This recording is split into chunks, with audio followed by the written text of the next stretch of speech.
Hello, everybody. My name's Nick Josefowicz. I'm the Chief of Policy at Spur. Thank you so much for joining us. This is the room that you want to be in if you believe that we can do something about climate change and air pollution. And that what we do here in California not only makes a big difference to our communities, but sets an example for the rest of the country and the world. We all know how important dramatically and quickly reducing carbon dioxide is for the health of our climate. But we also understand that climate change is not caused by carbon alone. We must understand and we must address the role of short-lived climate superpollutants to climate change and the role that they play in our air quality as well.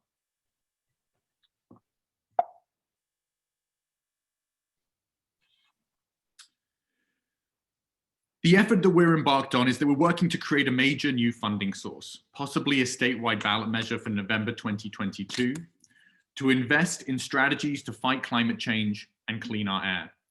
While we expect such a measure to have a term of 20 to 30 years, for this discussion, we want to focus on the first decade, because we have looming deadlines in 2030 and 2031. It is vital for our planet that we reach the greenhouse gas emissions reductions targets specified in the 2018 IPCC report on global warming by 2030. It turns out that these targets are roughly equal to the targets set in SB 32 for 2030 as well. All California air districts must meet their federal ozone attainment standards by 2031. And we must also address the underlying causes of California's wildfire crisis to save lives and reduce impact on air quality, property, ecosystems, and climate. We must do all of the above while ensuring social equity and creating major opportunities for disadvantaged communities and a just transition for California's workforce to a clean economy. Because ultimately, the deadline that we all face is not a deadline created for us by others. It is a deadline that we must meet to save our communities and help and ensure that we pass on a healthy environment and healthy communities for our children. The measure we have in mind is focused on generating $30 billion over this next decade. And there are a variety of revenue sources that we believe can do that. So what are the priority investments to meet the above goals around climate and clean air? At our October panel, leaders like Mary Nichols, Fran Pavley, Kevin De Leon, Terry Tamminen, and Senator Nancy Skinner and others agreed that if California, and the term that they were using in that panel was a boatload of money, our priority investments for such a fund over the next decade should be investments in, number one, accelerated deployment of clean transportation technologies, both on-road and off-road, and the related infrastructure. Two, aggressive reductions of superpollutants, including the prevention of wildfires that produce black carbon. And three, a social equity and creating real opportunities for disadvantaged communities and a just transition for California workers, hardwired into the investment program. Back in December, we held a Zoomposium, which is what we're calling these things, focused on how to achieve emissions reductions from the transportation sector. Today, we're going to talk about climate superpollutants, lesser known forces than carbon dioxide, but that are also powerful climate forces. By controlling superpollutants, we can make a significant impact on climate change, and as importantly, we can do so quickly. Today, we're seeking the advice of people who work as experts in the program and technology, both in government and the private sector. We want to know what is the smartest way to use a significant new revenue source to reduce superpollutants. What would be the smartest investments to reduce the emissions of climate superpollutants and improve our economy? What are the biggest opportunities and what would be the most significant challenges related to such an effort? And how would we design a program to best take advantage of the opportunities and address these challenges in a way that ensures opportunity and justice for disadvantaged communities and a just transition for affected workers? We're going to introduce each speaker before they speak, but just so you have a sense of who's coming up, here's the full panel on the slide in front of you. If you have technical questions, please email Noah, and his email is up there. If you have questions about the topic or comments, please do put them in the chat box or email them to Jeremy Madsen, our campaign director, at jeremy@climateandcleanair.org. We'll not necessarily be able to answer all the questions during the event, but we do want to gather them to help us improve our thinking about this initiative. And please visit climateandcleanair.org and sign on to our mailing list so we can send you regular updates. We'll also be live tweeting at Climate and Clean Air. Finally, we're asking organizations across the state to sign on as supporters of the Climate and Clean Air initiative. By joining as a supporter, organizations show they back the goals of the initiative, endorse the process of attempting to craft a ballot measure, and are willing to lend a hand to shape the ballot measure. Being a supporter does not commit an organization to endorsing a ballot measure once it is written, but we need as much help as possible because we're trying to do something really big and important. On the screen are the current supporters, and if you wish to join this list, you can contact Jeremy Madsen or any of us. I'm going to hand it over to Denny Zane, the Executive Director of Move California. Hi there, folks. Zane, Move California, which is a project of Move LA. Move LA, a Southern California-based group that works a lot on transit, as many of you know. Working now with SPUR and trying to pursue the development of this ballot measure. We're very eager, I think, for our audience to learn about short-lived climate pollutants and why they are called super pollutants and why they're so important to us in our efforts to combat climate change. I must confess that I went for many years not knowing there even was such a thing as super pollutants. And I discovered, talking to many friends, they don't either. Yet, super pollutants are very, very powerful climate forcers that remain in the atmosphere a much shorter time than the longer-lived pollutants like CO2. Yet, they can be tens, hundreds, even thousands of times greater in terms of climate forcing than CO2.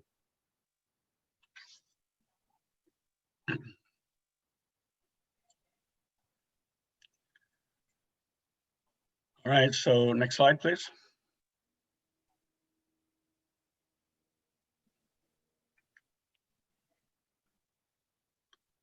All right, I'll go on here.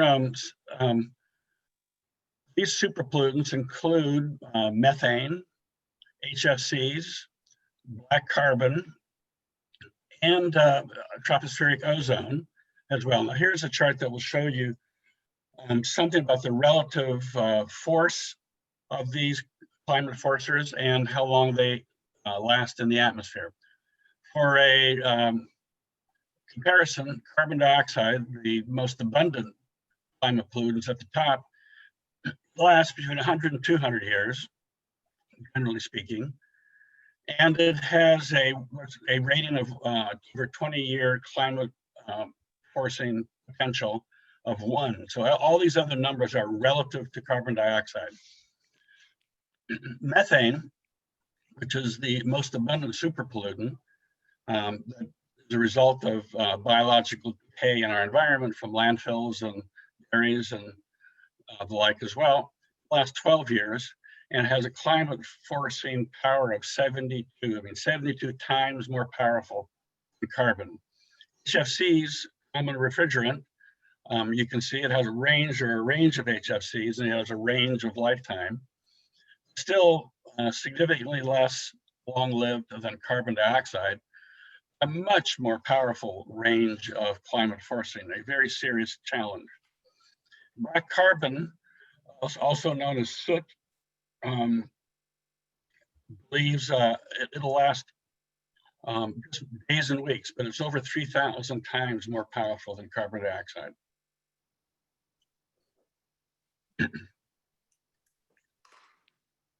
Next slide.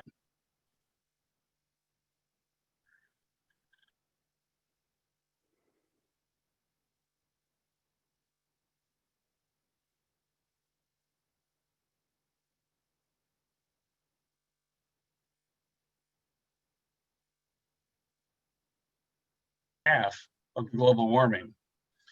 some say that if we were to accelerate and make a disciplined effort to really get rid of these short-lived climate pollutants, we can slow the rate of global warming by 0.6 degrees Celsius, and that's huge.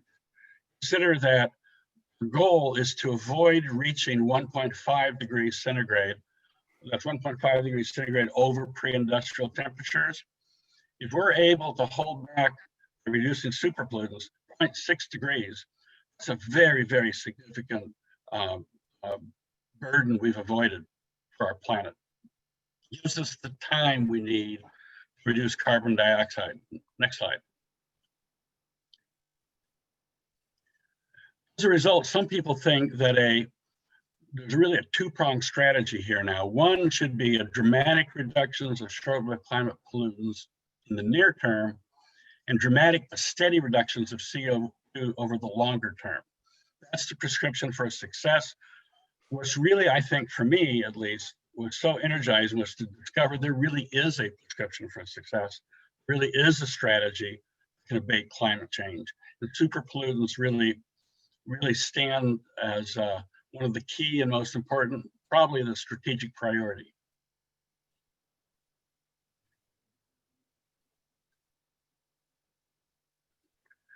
All right, so just to make you a little bit more aware of what these primary superpollutants are, there's methane. You can see over on the left that it comes from several sources: dairies, landfills, wastewater treatment, and leakage from the oil and gas sector, and other kinds of biological decay in our environment. We need to reduce this in order to make our 2030 targets by about 40%.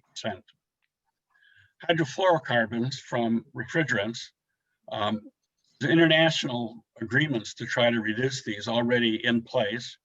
But there's a very significant reduction required, 63%, you see, from business as usual. BAU over there means business as usual.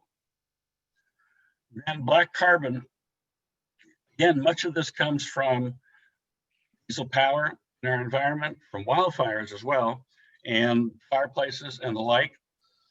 So reducing emissions in our air quality program, what we call the State Implementation Plan, or the SIP, is really a major part of reducing black carbons. And the biggest challenge there, biggest objective is really eliminating as much as possible diesel pollution.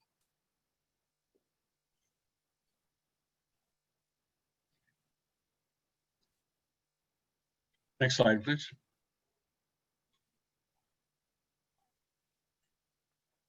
All right, so I'm going to now introduce to you our first really important presenter, Dr. Ramanathan from the Scripps Institute of Oceanography, who is an internationally renowned and regarded leader in the discussion about what we can do about short-lived climate pollutants. I think Dr. Ramanathan has some slides himself to put up, am I right? Yes, it says I can't start my video. I guess it's okay. I'll just share the screen. I think Noah's going to turn you on there, right, Noah?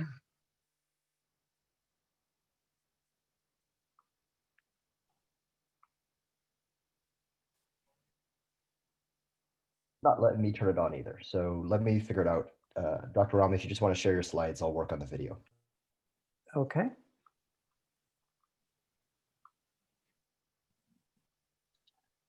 There we are. Can you see my slides? Yes, Dr. Ramanathan, thank you very much for being with us. We can see your slides now. Very good. Sorry. First of all, I'm just super delighted for this institutions which organized this meeting. I published the first study on superpollutants in 1975, 45 years ago, and it made to the front page of New York Times. So I thought I've solved the superpollutant problem. I'm still waiting after 45 years, but the momentum is starting. Let me just, in California, when you talk about climate change, we have to bring in the fires. So this is the picture of the sun I took. It's about half an hour before sunset. The sun should be yellow. but it's red. Why is that?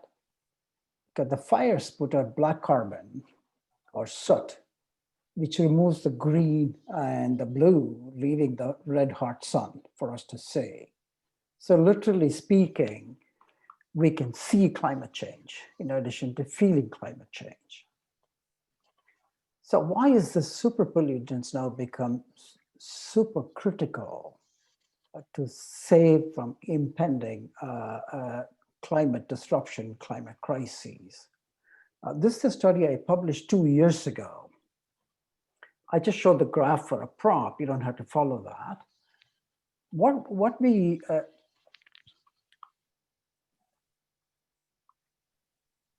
found, or what we predicted, was that in about 10 years from now, by 2030, the planet is going to cross a major, major threshold of warming. It'll reach 1.5 degrees. And we reached about 1 degree warming about 5 years ago.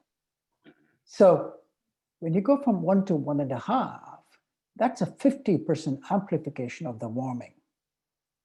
And many of you know California's fires extent has already increased by 400% because of the degree warming. I fully think in that 10 years, when the planet hits that 1.5 degrees, that's going to happen irrespective of what we do. Climate change will move into all our living rooms, like COVID-19, just not in California living rooms, they're nationwide and worldwide.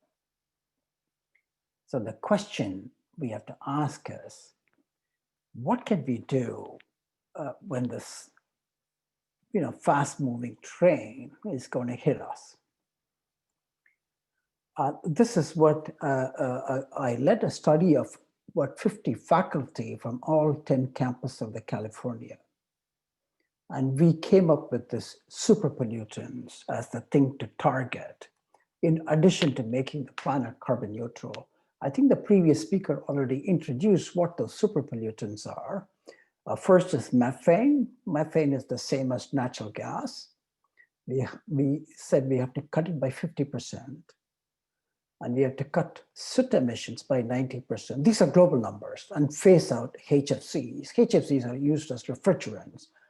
Black carbon, a major emitter in California, is diesel combustion, both on-road vehicles and off-road vehicles like tractors, et cetera, et cetera. This is a study I published 10 years ago in 2010, that if we cut these super pollutant emissions just using available technologies, that's a key. These are all off-the-shelf technologies we already have. We can cut the rate of warming by half. That's basically about 0.6 degrees.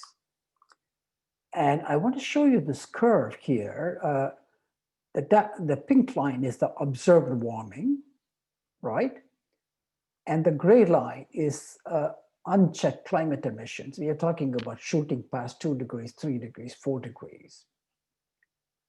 And the dashed line you see is that if we just make the planet carbon neutral starting from 2020, okay? And by the time it bends the warming curve, it will be at least another 20, 25 years. Because carbon CO2 is like a super tanker, long lifetimes with a huge inertia. But don't get me wrong, if you don't cut CO2, you're not going to be able to stabilize that curve. But look at the same period we made the planet carbon neutral, we cut the short-lived climate pollutants. You can see how that curve starts bending immediately. Without the super pollutants, we will shoot past 2 degrees by 2045. By cutting the super pollutants, it keeps it still around 1.5. And when you combine the two, you see how the super pollutants bends the curve immediately and the CO2 stabilizes. So we just have 2 levers and we have to pull on both the levers. Okay, that's the key point I want to leave behind. So I think that it would be fair for you to say, without super pollutants, we are not going to be able to stop that warming by exceeding 2 degrees, okay? That's in my view, only hope we have. The Other thing we shouldn't ignore is that the super pollutants, then their lifetimes is short. What does that mean? Take black carbon. Its lifetime is 2 weeks. Black carbon from diesel is 3,000 times more potent than CO2. If you cut the emissions today, they're gone 10 days from now. In so doing, you save at least 2 to 2.5 million lives a year. That's the middle path because of air pollution. Black carbon is a major contributor to air pollution in cities like Los Angeles, San Francisco, etc. This 2.5 million lives is worldwide. And methane produces ozone, which is a major air pollutant, but also destroys crops. So between black carbon and methane, we'll be able to save 50 million tons of crops, just addressing the food security. So the key thing is, by cutting super pollutants, you not only help arrest the warming, you also accrue tremendous benefits locally. And so that this came from the United Nations. I worked with the United Nations to form this Climate and Clean Air Coalition. This was formed under former Secretary of State Hillary Clinton, and I'm hoping the new secretary will pick it up. So you have local benefits, you have regional benefits, you have global benefits. So let me conclude by saying, based on my 45 years of research in this topic, this is the silver bullet or the moonshot we have to bend that warming curve immediately. And thank you, and I want to thank all of you for taking this on.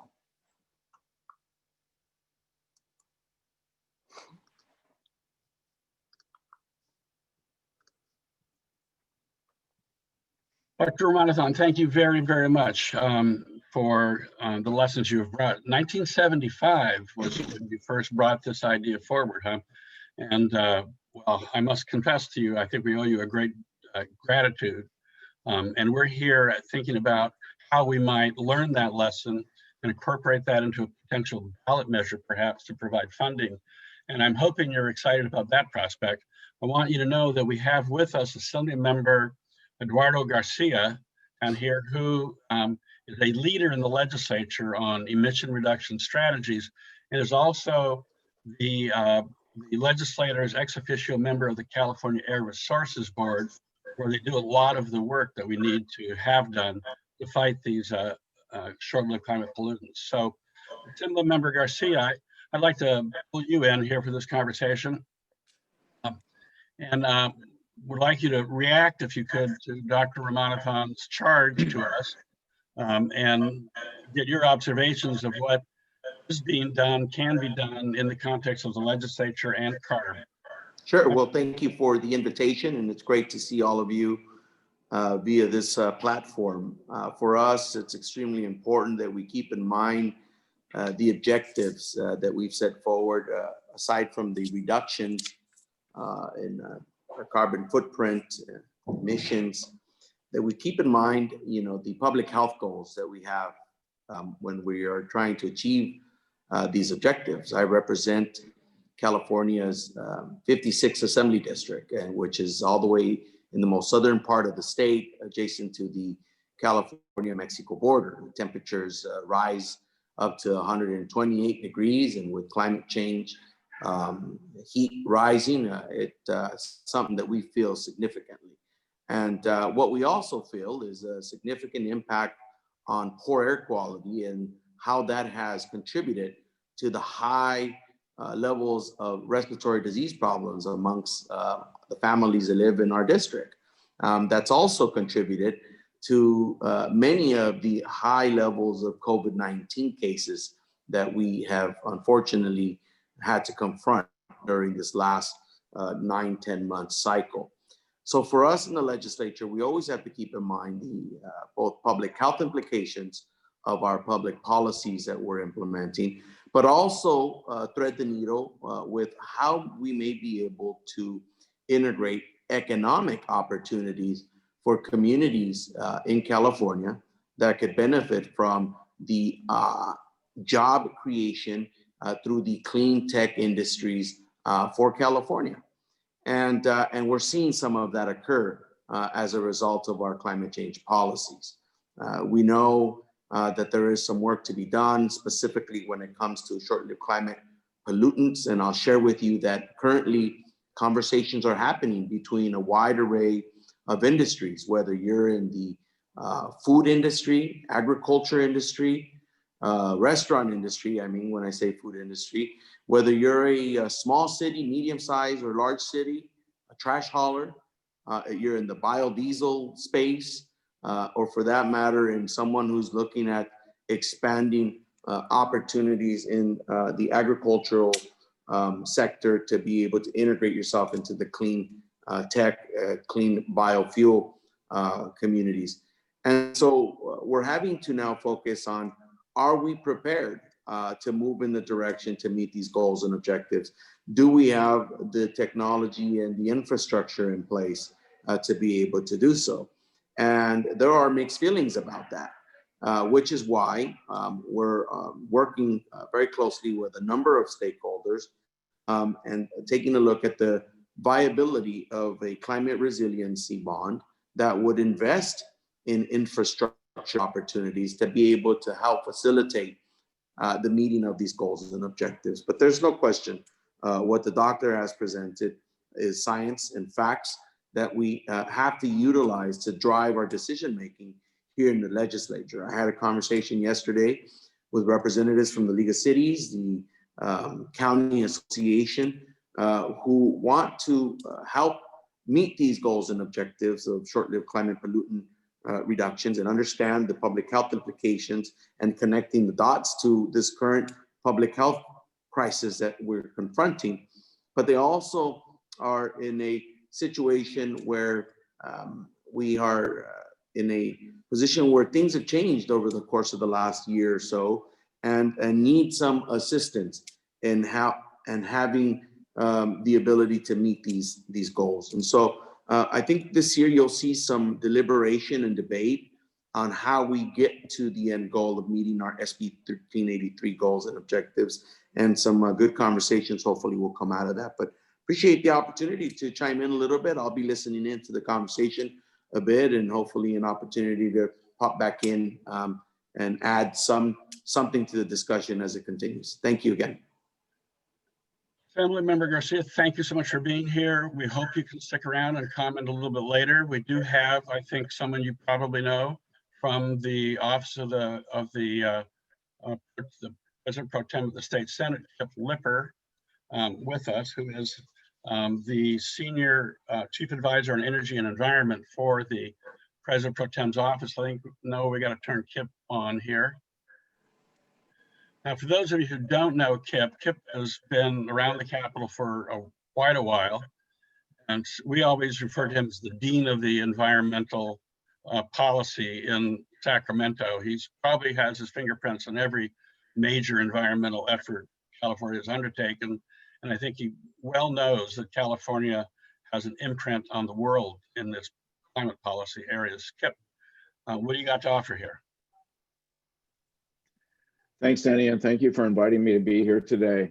These are outstanding presentations. I especially want to give a shout out to Dr. Ram, who I met it was probably a decade or more ago at Scripps, when you made a similar presentation to the one that you made just now about the impacts of short-lived climate pollutants, and in particular, black carbon. So I just want to say I'm grateful for all the work that you've done and the education that you've given many of us in the legislature. I'm a staff person, unlike Assemblymember Garcia, and I'm not here today to speak as an official representative of Senator Atkins.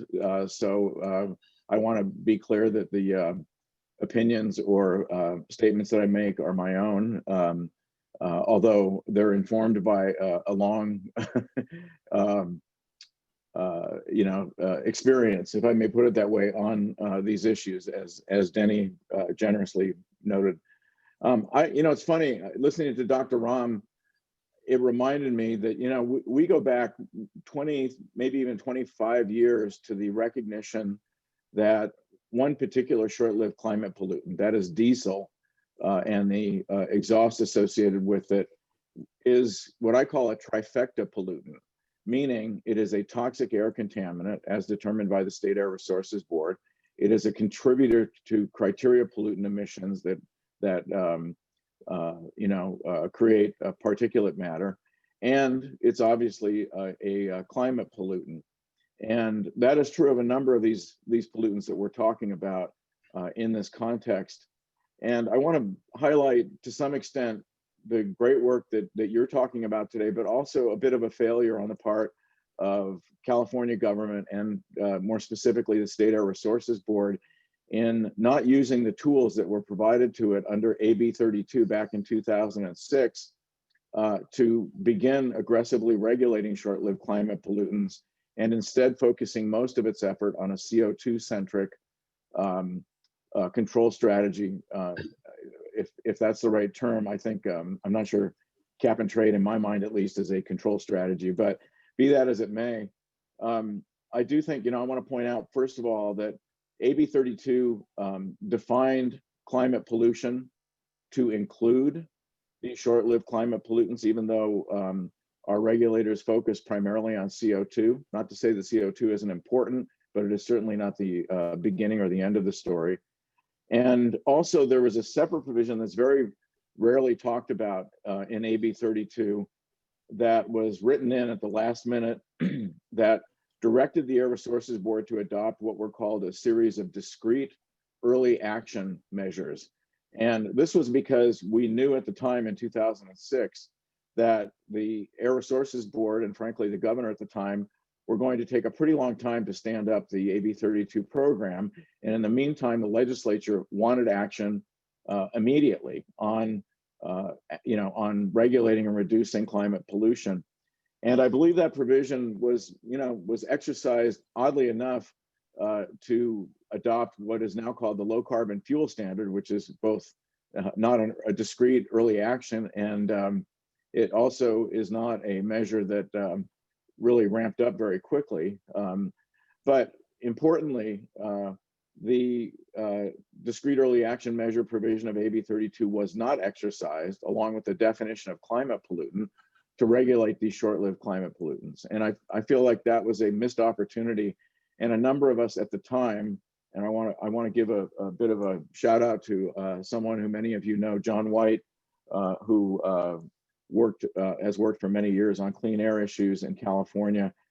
John and I and Curtis Moore, who was the at one point the staff director for the U.S. Senate Environment and Public Works Committee, really pounded on the Air Resources Board for years to take a look at and frankly aggressively address short-lived climate pollutants. And the board just was not really up for the task. And that's a regrettable outcome from my standpoint. It did lead in 2017 to the passage of a new bill, SB 1383, authored by then Senator Ricardo Lara, which specifically set out new statute with regard to regulating short-lived climate pollutants. And of course, now the Air Resources Board and other agencies are moving forward with those regulations, and there are a set of issues associated with that. But I do want to hasten to say, that was a good decade or so that was lost, where we could have been doing more on this, and where people like Dr. Ram were sort of sounding the clarion call that we should be looking at this. So, these are opportunities that sometimes are missed. We also, I want to hasten to point out too, as I said, that short-lived climate pollutants, in different contexts, we use different words for them. So methane, or methane, as my friends across the pond call it, is also natural gas. It is also a byproduct of the extraction of fossil fuels. And that, of course, raises a series of issues. We're much like gasoline. We are dependent on natural gas in our economy. And at the same time, there are serious concerns about its use both as a combustion fuel source and as a pollutant. Similarly, diesel particulate is something that we regulate very aggressively, and frankly subsidize programs under the Moyer program and others to reduce diesel pollution. But you rarely hear diesel pollution talked about in the context of climate policy in many circles, not all, but many circles. And like I said, there are these multiplier benefits of reducing these kinds of pollutants. And then of course, the refrigerants are very important. And I do think that in some ways is the easiest of these short-lived climate pollutants to address regulatorily. And of course, there have been steps to do that. Going forward, I want to echo what Dr. Ram said too about wildfires. We're now learning, I mean, there's a lot of talk in the California legislature about wildfires and their impacts. We all know of the serious harm that they cause to property and to human lives and that sort of thing, that are of great concern to Californians and to their legislators and the governor. At the same time, the pollution that's produced from wildfires, the choking smoke that we all saw last summer, is obviously a very serious concern. And we see from the atmospheric photos that were provided the serious impacts of wildfires. And I do think that this discussion about short-lived climate pollutants and the need to address them is very relevant when it comes to the circumstance we find ourselves in these days, where literally our fire season is no longer the hot summer, late summer months, but rather year-round, as we're seeing even today. So with Kip, that, I'll leave it. Well, I have a question for you. So we're talking out loud about, and that's what part of what this is about here, this discussion about, you mentioned the climate bond, and a bond is like, a pot of money. What we're talking about is a ballot measure, which is more like a stream of money over 20, 30 years, and probably generate significantly more money than a bond would generate. What do you think of that idea as a potential resource to address these concerns?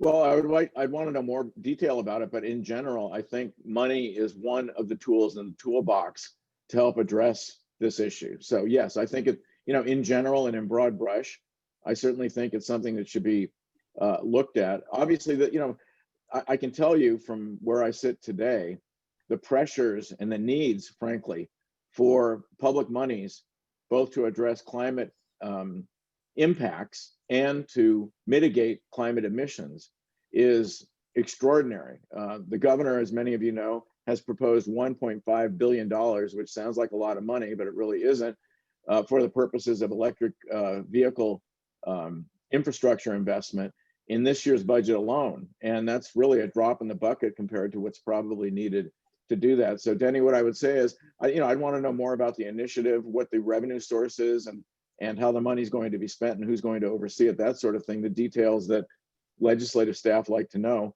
But in general, yes, I think revenues, and particularly revenues dedicated to the reduction of these pollutants, is absolutely critical. And as Dr. Ram has taught me over the years, these are pollutants that we have a lot of the technologies now to reduce or eliminate them, at least to some extent.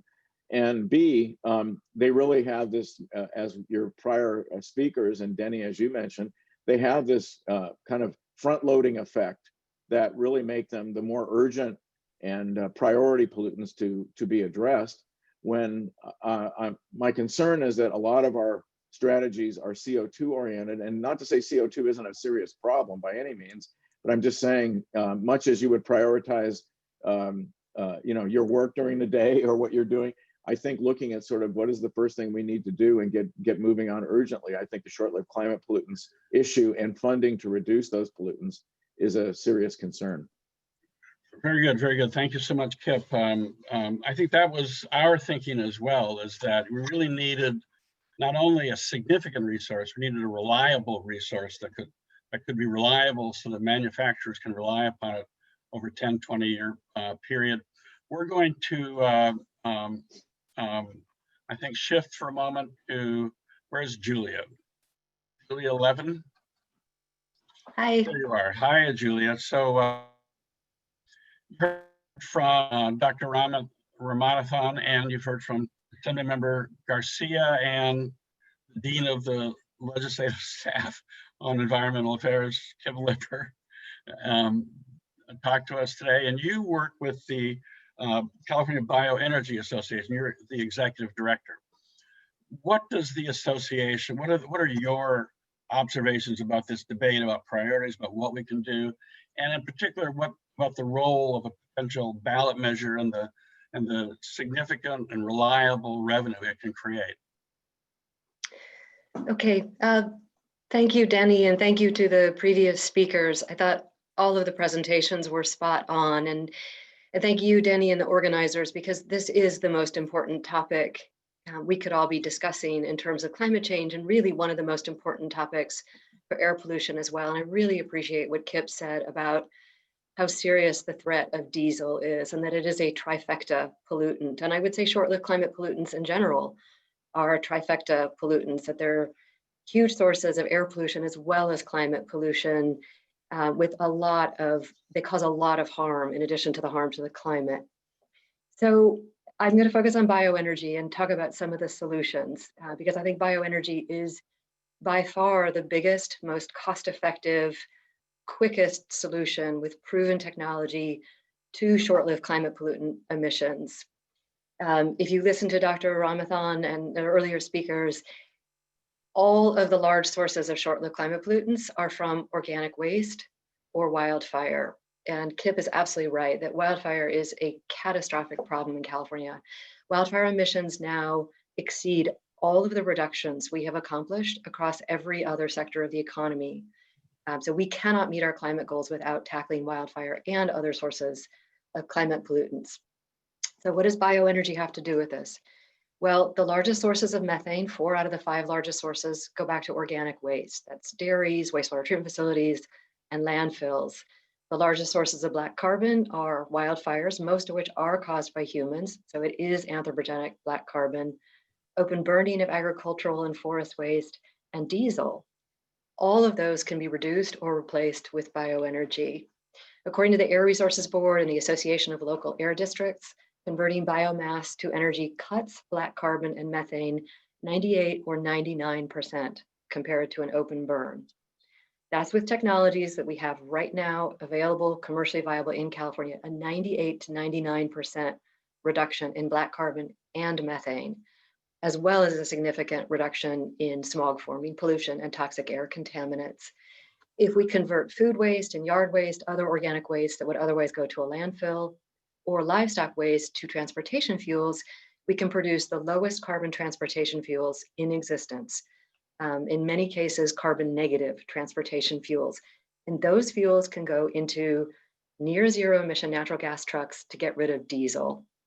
And that is absolutely critical because diesel is the largest source of air pollution in most disadvantaged communities, as well as the San Joaquin and South Coast air districts, where diesel trucks are the largest source of air pollution in those 2 most polluted air districts in the country. I think, and I agree with Kip's criticism of the Air Board and the state in general, that we haven't done enough to get rid of diesel. Candidate Newsom, when he was running for governor 2.5 years ago, called for eliminating diesel by 2030. But unfortunately, the executive order that he issued last fall doesn't really do anything about diesel until 2045. And that is unconscionable when it is such a large source of air pollution, toxic air contaminants, and black carbon emissions. We could get rid of diesel easily by 2030 by putting more funding and more incentives into near zero emission natural gas trucks that can run on carbon negative biogas. That is one of the most cost effective and overall effective things we can do for both the climate and air quality. With bioenergy, it's really important to talk about good and bad, because I think we all know there are some really bad examples in California and around the world of open burning of trash, open burning of biomass. That is highly polluting. It's not good for the climate, it's not good for air quality, and we can do a whole lot better. So I would say going forward, we should be converting organic waste to energy, but we should be doing it without direct combustion. We have much more advanced 21st century technologies available and in operation now. So that's anaerobic digestion, gasification, or pyrolysis. The advantage is they're much less polluting. They produce gas, which can be stored, so we can have a form of long-term energy storage, and they can be used as a source of renewable hydrogen in fuel cells and linear generators so that we can really move away from combustion at all steps. We should only be using organic waste. We should not be cutting healthy trees or growing crops for the sake of energy. We should be building community scale facilities so that we're not transporting heavy organic waste hundreds of miles to large biomass plants. And we should be making sure that in all cases, we're using best available control technology. So what are the policy solutions and the funding needs? Back to the ballot initiative, and I would reframe your question, Denny, to Kip. Shouldn't be an either or. We need a lot of funding. Reducing short-lived climate pollutant reductions is both the most urgent and also the most cost-effective thing we can do for the climate. There have been a lot of reports from Lawrence Livermore National Lab, the Legislative Analyst's Office, and others finding that short-lived climate pollutant reductions are a small fraction of the cost per ton of CO2 reduction equivalent compared to virtually any of the other investments we're making in carbon reductions. We need to diversify the RPS portfolio. Kip, if you're still there, I know this is your baby, my baby too. The very first goal of the original RPS legislation for renewable electricity was diversity. We need a more diverse portfolio. Diversity equals resilience in any complex system. Solar and wind and batteries are great, but they're not enough. We've got to have more dispatchable power and baseload power from renewable sources, which bioenergy can provide. We need to incentivize carbon negative power and fuels much more than we do. We need a lot more funding for research, development, and deployment of more advanced technologies that can reduce short-lived climate pollutants and produce carbon negative energy. We need a policy to deal with heavy-duty vehicles now. It is absolutely unacceptable to wait until 2045, as the governor's executive order does, to get heavy-duty diesel trucks off the road. We need statewide coordination. If Lauren is listening, I used to coordinate a 9-agency, interagency bioenergy working group for the state when I was at the Resources Agency. These are cross-sector, cross-agency challenges and opportunities, and we will not solve them without better coordination across state agencies. And finally, to the cause that we're really all here to talk about, we need a lot more funding. And the ballot initiative is going to be critical, but so too will bond funding. We should be allocating EPIC funding, greenhouse gas reduction funds, natural gas peer funding, the public interest energy research. We need all of these. This is by far the most urgent issue we need to tackle for climate change and air quality, but it is also the biggest opportunity with huge benefits for jobs, for energy, for air quality, for waste reduction. This is a win-win-win.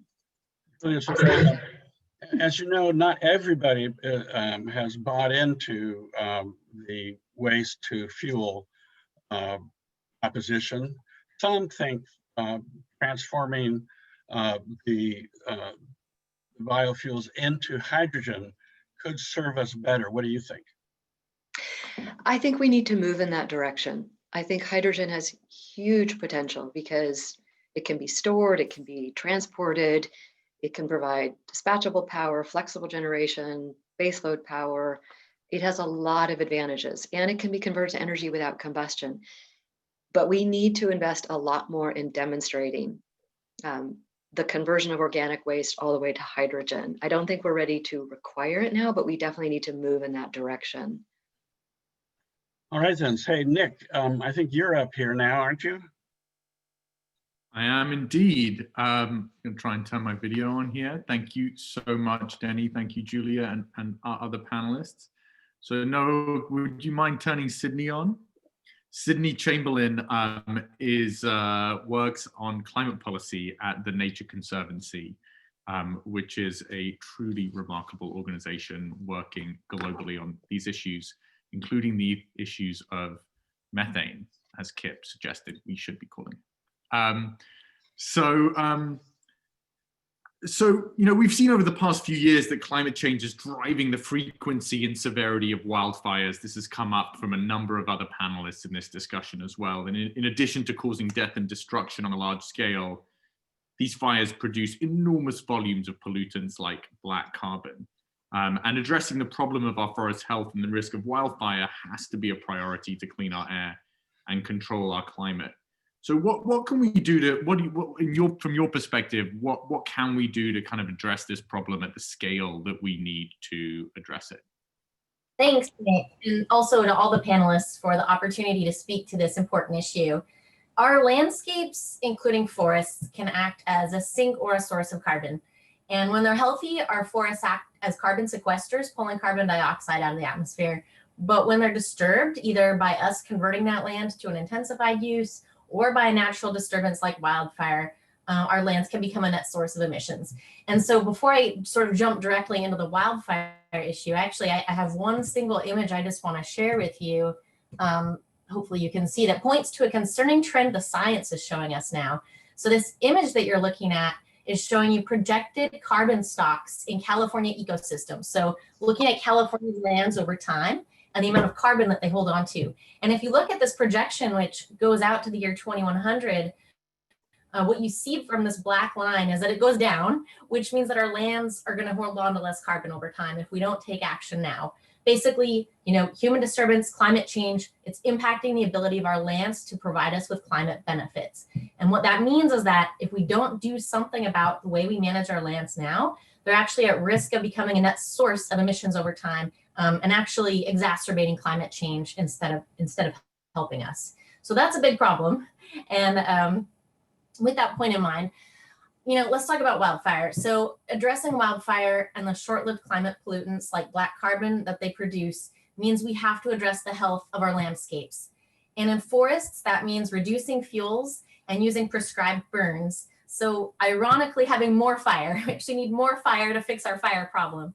But the idea here is that, when you're doing a prescribed burn, you're burning at a lower intensity that's going to produce less black carbon and other pollutants than a high severity large fire like the ones we've seen this year. But so there's a bit of nuance here, because in having this solution, using prescribed fire means we can't completely eliminate forests or our landscapes as a source of black carbon. But by restoring the health of our forests and our landscapes in an ecologically sound way, we can reduce the severity of the wildfires we have, and therefore the amounts of pollutants we're producing. But it is a little bit different thinking about forests and landscapes than it is thinking about, for example, super pollutants from the transportation sector. Our forests are really representative of a bigger whole involving nature. We need to manage our ecosystems in a way that maintain and support the climate benefits and the other benefits that they provide us with. And in this more holistic view, we need to address climate change in a way that considers not just our forests, but other ecosystems too. Many times it's our grasslands or scrublands that are burning. And more generally, thinking about these lands along with our wetlands, our ag lands, and our rangelands, collectively, our natural and working lands, as we call them, addressing climate change also means managing these lands in a way that keep them functioning as net sinks of carbon over time. And so sort of looking at the range of solutions, but sort of primarily to wildfires, but also kind of what you spoke about as sort of the benefits that we can get from a climate and clean air perspective through the kind of effective management of our natural working lands. How would you, in the context of a kind of a revenue measure, how would you think about kind of prioritizing investments, and what is the scale of investments that's kind of really needed to kind of realize the cost-effective potential here? This is such an important question and an important issue. The bottom line is, when we protect nature, nature helps to protect us. And managing and restoring our systems to be resilient net carbon sinks across urban and rural areas will not only reduce the emission of carbon dioxide and short-lived climate pollutants like black carbon, but also lead to greater removal of carbon from the atmosphere itself, while we're getting clean air, clean water, improved habitat for species, recreational space for people, et cetera. So we need solutions that are based in nature to be used in tandem with other mitigation strategies. And I think this is a really important point and I think others have alluded to this on this panel, that we really need a yes and approach to climate change here, because the scale of the crisis is such that no one single kind of solution or technology is going to solve it. So it's all a yes and. And in terms of prioritizing action, there's sort of a few different ways to think about it. There's the approach that's based purely on science, which lets us quantify emissions reductions. But then there's also the approach of what's optimal for people, thinking about what communities need, what do priority communities need, and what kind of benefits can a solution provide to people. So as we talk about investment and how we prioritize solutions, we need to base those priorities on some combination of those two things, on the science and on what people need. Over time, we have increasingly good science to follow that tells us, okay, here is the mitigation potential of different strategies. We probably need to explore more. What are the needs of people? What are the needs of communities? Thinking from the grounds up about what strategies have the best likelihood for consistent uptake and what solutions can best address other needs, for example, equity needs. With nature-based solution, that's something that we're looking at right now. But in general, the big picture is we really need to ramp up our investments in nature. Over the past decade, the state's budget has continued to go up, but investments in natural resources has remained pretty much flat and pretty small, no more than about 4% of the total budget, which is tiny, especially when we rely on nature for our lives and our livelihoods. So, increases in this investment have come, but primarily from bonds. And while those bonds are a positive investment for California, in the long term, we're going to need additional resources. On a final note about funding and prioritizing, it takes time to restore the health of landscapes and ecosystems. It's not something that you go install a solution and it's immediately effective. You need time for ecosystems to restore themselves. So it's pressing for us to include nature in our climate investments now. If I had a big chunk of money to put into climate change, I'd invest a substantial chunk of that in nature now, because when we restore the health of these systems now, we give ourselves the ability to adapt over long time scales.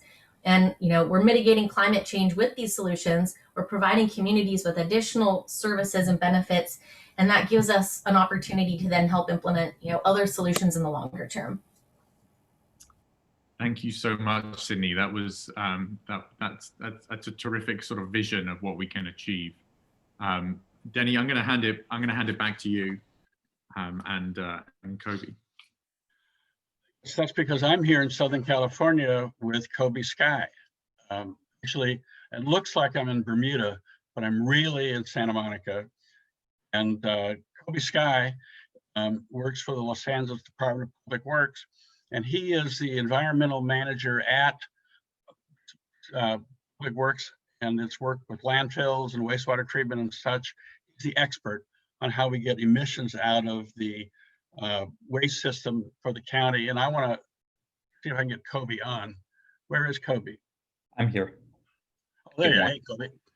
So Kobe, landfills in particular, they are an important source of methane from biological processes in the landfill, as are wastewater treatment facilities that you have a role in. Not as big as, say, dairies or livestock in terms of the net overall methane generated, but an important source and an opportunity. What are you doing now to remedy the methane? And what do you see as opportunities going forward? I guess I understand that you're being required to reduce the methane that you generate. I'm worried whether there's whether there's still going to be methane that you can't reduce, and what do we do with it? Those are great questions. And Denny, I want to start by really thanking you for organizing today's event with all of the co-sponsors. And I'm so pleased to be on such a distinguished panel talking about one of the most significant challenges that's facing us today. So let me talk a little bit about what LA County has been doing, and then I'll touch on some of the questions that you raised. For the last 2 decades, LA County has been working to reduce and ultimately eliminate our dependence on landfills as a strategy for managing waste. And to achieve this vision of zero waste, we recognize that we need to not just boost recycling, but also rethink the way that we manage this waste material, and particularly organic waste, which is a significant fraction of the waste stream. That requires us to acknowledge that when we export materials to other countries, those materials aren't often managed in the way that we hope. And achieving zero waste also requires significant investments in infrastructure. It turns out that diverting waste from landfills, especially organic waste, is a major climate solution. And Julie and other speakers have done a great job in highlighting just how significant a solution addressing organic waste can be. And we know that recycling has always been a way to reduce consumption of materials and energy needed to make new materials. So it's another climate solution. But even more important is to divert organic waste from landfills and reduce the production of fugitive methane, and creating opportunities to produce renewable fuels that are so powerful in their ability to combat climate change that their carbon intensity is measured in negative numbers, and sometimes significantly negative. That's really what we need if we're going to achieve climate neutrality. We have to have enough in the negative to overcome the fact that, as a number of speakers have mentioned, including Sydney, we're not going to be able to zero out all of the current sources of emissions. So we have to have enough in the negative column to get us to climate neutral. And particularly the solutions that address these super pollutants is really going to help us to bend that curve quickly enough to give us enough time to avoid the absolute worst catastrophes that we know climate change has in store for us if we don't act quickly enough. So after pushing the state and federal government to take more bold action for many years with mixed results, and I think California has really been a leader on climate action, but the super pollutants I think we're a little bit later in addressing. LA County has decided to do what we can to take more direct action. And one of the specific things that we did is we partnered with the county sanitation districts. It's a sister agency here in LA County that manages our wastewater treatment plants, including the largest plant in LA County and Carson. And we developed a program where we're co-digesting food waste in those digesters and producing a significant volume of carbon negative renewable natural gas. It's currently being used to produce renewable electricity as well as a low carbon fuel. LA County also sponsored legislation last year, Assembly Bill 2612, which unfortunately didn't make it because of COVID-19 kind of shifting our priorities. But that would have dedicated $200 million in greenhouse gas reduction funds over at least 10 years and split equally to develop new in-state infrastructure for boosting our recycling in the wake of China's national sword policy and developing organic waste diversion infrastructure, including anaerobic digestion and composting, in order to meet the SB 1383 goals that have been laid out. Needless to say, we're very eager to have a conversation about proposals that can provide significant amounts of funding. And I think Julie said it well, that we need an all of the above approach. We really need as much funding as we can get. The truth is that just as we can continue to use fossil fuels for far longer than would be prudent, we can continue to send tens of millions of tons of waste to landfills as we do in California every single year, and waste that resource and that ability to address the climate, reduce criteria pollutants, and develop good jobs, which is another important priority for us as we're trying to recover after COVID and the impact that that's had on the economy. So I'm really looking forward to the discussion today and how we move this issue forward. Very good. Thank you, Kobe. Nick, I think it's back to you.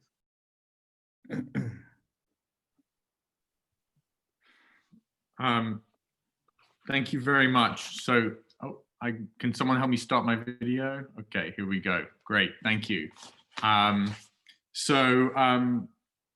We're and can we boot up Shada Zamian as well, the policy coordinator climate programs at the Leadership Council, which is one of the state's leading environmental justice groups, and has done really incredible work, and we're so grateful for you joining us for this Zoomposium. I'd love to sort of get your perspective here on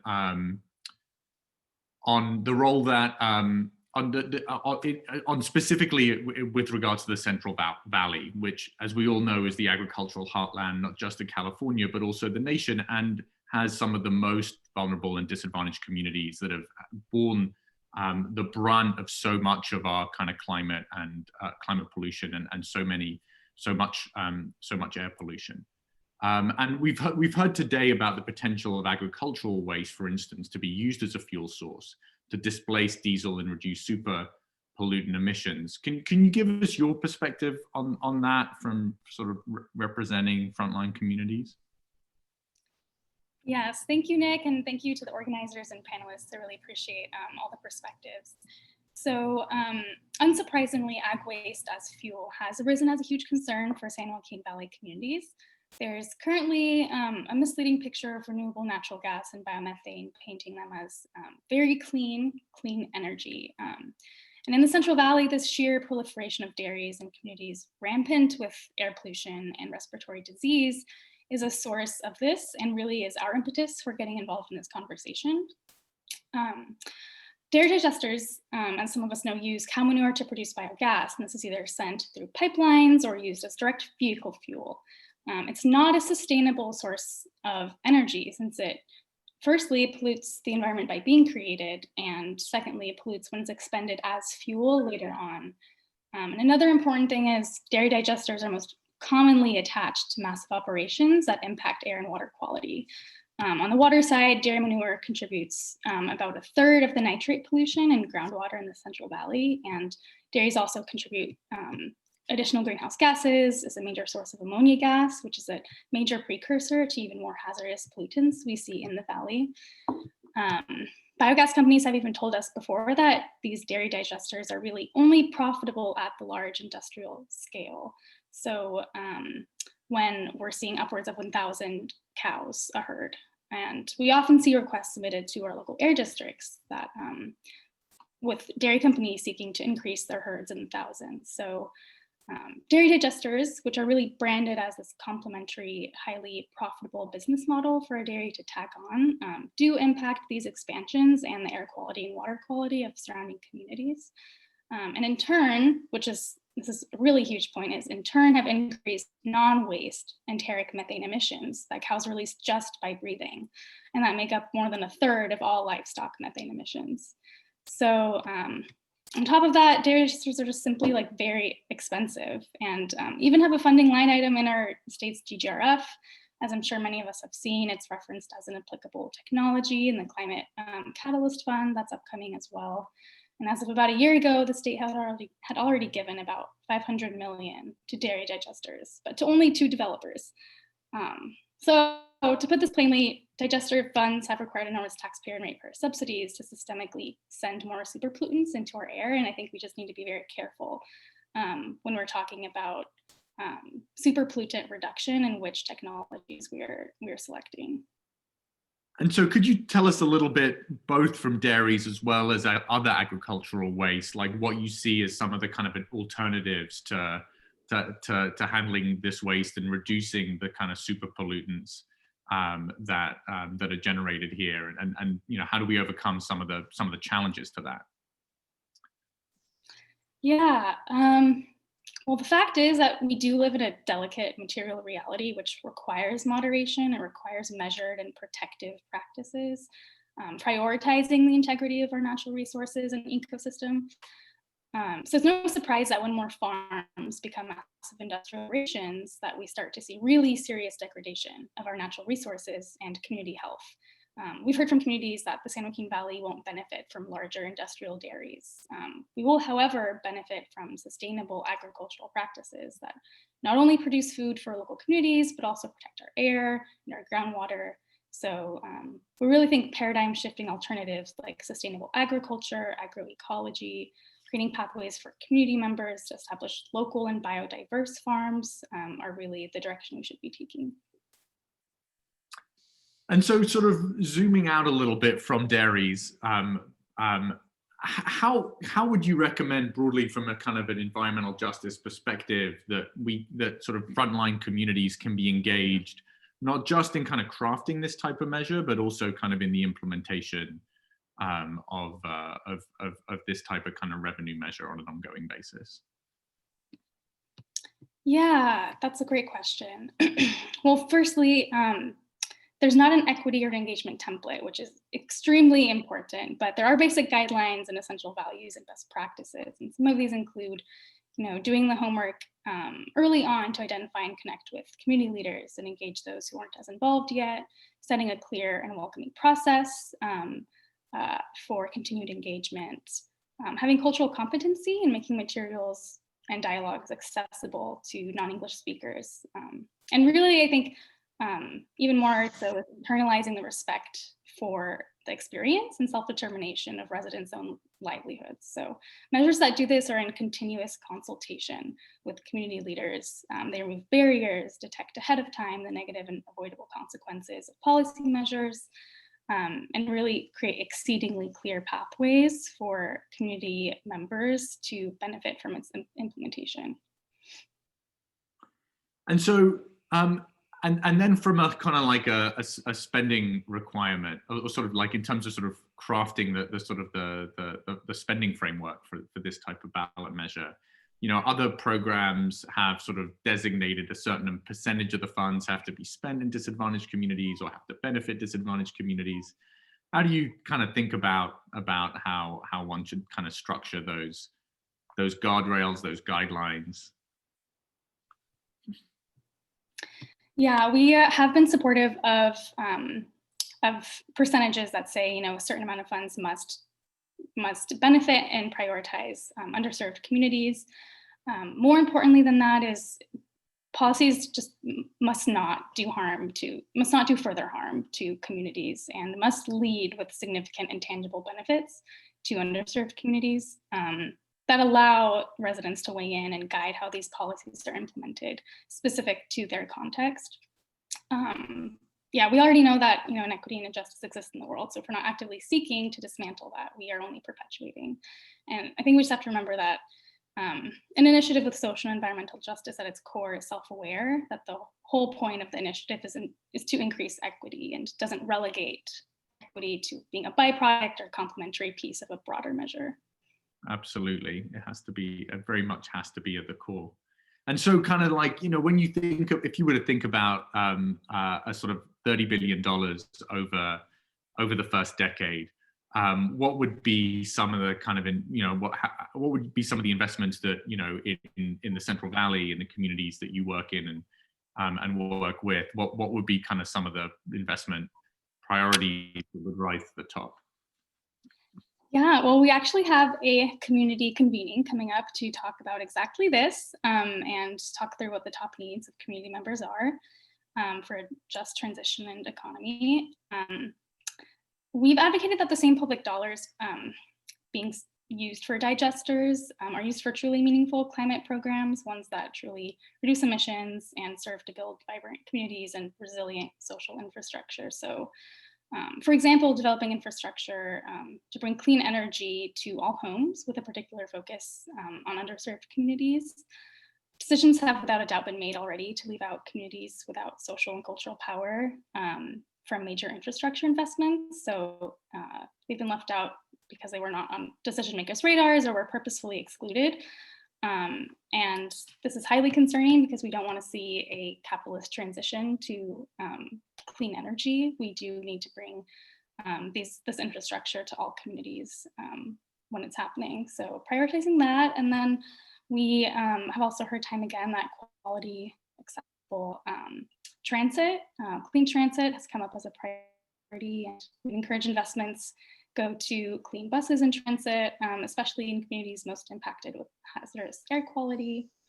Yeah, and as a third, I would be remiss to leave out just operations and maintenance for urban greening and other critical climate resilience programs in the state, such as weatherization around the Salton Sea and the East Coachella Valley, which brings in so many greenhouse gases and air toxics from its industry and evaporating lake. Yeah. And it sounds like we should also be putting a pin in this question and coming back to it after you've you know started your community convenings on this as well. So I mean, thank you so much for that insight, and that's incredibly helpful.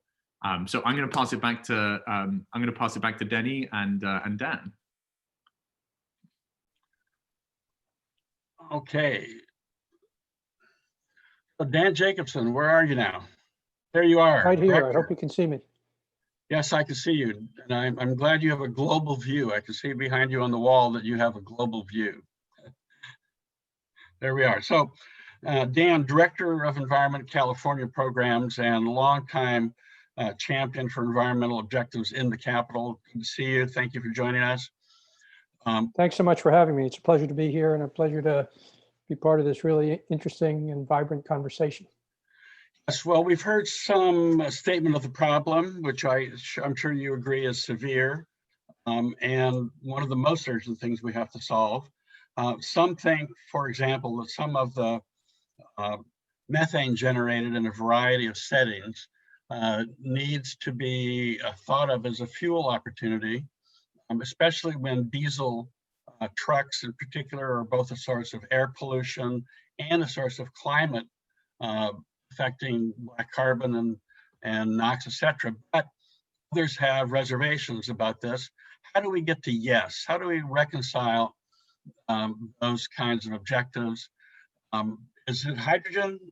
Where do we have to go here? And how would a ballot measure with significant resources help address that problem? Well, the question that you're asking, I'm not sure I can answer because it's a pretty complicated question to answer. But I think the one thing that I would be careful of is oftentimes in our rush to try to solve a problem, we don't want to create another problem. And I think that's really important, especially as we look at climate change and trying to stave off the worst impacts of climate change. One of the big challenges that we have is sort of the science that we need to do is also on a timeline. A lot of times when we have big problems that we have to solve, we'll know what the answer is and have a very long time to be able to solve them. But as Dr. Ram has pointed out, and as the IPCC and other intergovernmental panels have said, the amount of time that we have to solve this and to stave off the worst impacts of climate change is shrinking and every day. And that adds a lot of pressure to the decision makers, people like Assemblymember Garcia and others who have to take these votes. And that forcing of time can be very difficult because it often will limit the number of choices that you have. And sometimes the choices that you have are sort of bad and not as bad. And I think we have to try to get out of that line of thinking, and on climate change, figure out what are the steps that we need to take to not only stave off the worst impacts of climate change, but to make sure that we're not creating another problem in the future that would be just as bad. And some of the issues that we've been discussing here are that issue. And I think that Shada, as always, has done a wonderful job of sort of highlighting how we can't just look toward bioenergy and think that some of the solutions that have been proposed, and certainly not all of them, and I don't think that's what Julia is advocating for, are the only solutions. And so the first thing I would advise is a note of caution, and really to make sure that we're engaging with local community members and that we're not just saying something to the effect of, hey, let's build out all of these massive dairy digesters, and then 5 years later find out that people who live next to these dairy digesters have been disproportionately impacted yet again by a desire to move toward a cleaner fuel. So the first thing I would say is, we've got to, really look, as the adage is, 7 generations into the future to make sure that we're being smart about the decisions that we're making. But when it comes to climate change and helping to stave off and the kind of ballot measure that you're talking about here, it really becomes clear that one of the main solutions that we have to do is transportation, and we have to electrify our transportation, and we have to move off of diesel, and we have to be able to do that as soon as possible. Well, people have discouraged the governor, and 2045 is too long to wait for diesel, and I completely agree with that. The governor this summer also made an executive order saying that we're only going to sell internal combustion engines after 2035 for cars and for passenger vehicles. Now, these cars are cleaner now from the short-lived climate pollutant perspective, but from the global warming perspective, this is our biggest emitter of CO2 in the state, and we've got to take a stand on that. And I think the investment that the governor has put out, the 1.5 billion, is good. As Kip is saying, it's not enough that we need, but getting the charging infrastructure that we need, not only for cars, but for trucks and for buses, and to be able to move ourselves from point A to from point B, not only in electric cars, but also looking at public transit and other ways that we can walk and make our communities more livable, are ways that we can significantly reduce the amount of not only CO2, but short-lived climate pollutants that are coming from how we're doing that as well. So I think the other key that's going to be happening is looking at the trucking industry. This has been a tough nut to crack for Sacramento. There's a lot of competing special interest groups that will take power and have an influence over how the decisions are made. But I look at something that probably most people see on a daily, certainly a weekly basis coming into their communities, which are the trucks from FedEx, UPS, and Amazon. And over the pandemic, certainly these trucks have had a greater impact on our communities and into our neighborhoods, sometimes dropping off 2, 3, 4 packages within a block or two, if not more, idling, having a health impact. I think part of the solution has to be to reach out to these companies and ask them to accelerate their move to 100% clean trucks by a timeline of maybe 2030, if not sooner. All of these companies have already made critical beginning investments in moving into EVs for their trucks, but they've got the money, they've got the resources, and it's something that the communities, all communities in California, would be able to see right away. And just like the ability to put solar panels on people's homes not only provides power for your home, but gives people a real sense of this is what's possible, seeing these electric trucks drive up and down into your community is also another opportunity to let people see what is possible, what we can do here. So my first example would be, let's be smart about the decisions that we make going forward. My second thing would be, let's look for companies where we can have a significant impact, continue to work with some of the lower hanging fruit. My third issue is really looking at oil and gas, which is the biggest methane contributor here in the state, and figuring out ways to both reduce the amount of methane that's leaked there in the first place. There's a number of groups that come out of there that have really good ideas on that. 2 is ensuring that we have public health protection zones so that people are not being forced to live right next to these extraction facilities where their health is being impacted, and ultimately phasing us out of oil and gas development here in the state on a short timeline. And as your people in your first Zoom panel, Zoomtopia, or however you're referring to it, have referred, is making sure there's a just transition. We can't create an economy where people have jobs now and then say we want to get to an economy where people don't have jobs. That doesn't work, pun intended, on that. But we've got to make sure that we're able to sort of do those things. So Dan, Zoomtopia, I don't think we're striving for a mere Zoomposium. Oh, Zoomposium, right, sorry. So, hey. Zoomtopia is something else. So you've highlighted trucks, and the Air Resources Board adopted this past year an advanced clean truck rule, which is very exciting. A strategy for requiring manufacturers to increasingly produce zero emission trucks. But if you look at the numbers over the 12 years of the program, only about 1/3 of the trucks will actually be then zero emission, assuming the manufacturers measure up, and 2/3 will not be zero emission trucks. What should we do with those 2/3? What's our strategy there? I mean, they would otherwise be diesel. How do we avoid that? Well, I think there's a couple things there. Is, similar to the RPS that was also referred to earlier by Julia and by Kip. If you'll remember, the first law that we passed there was to get to 20% by 2020.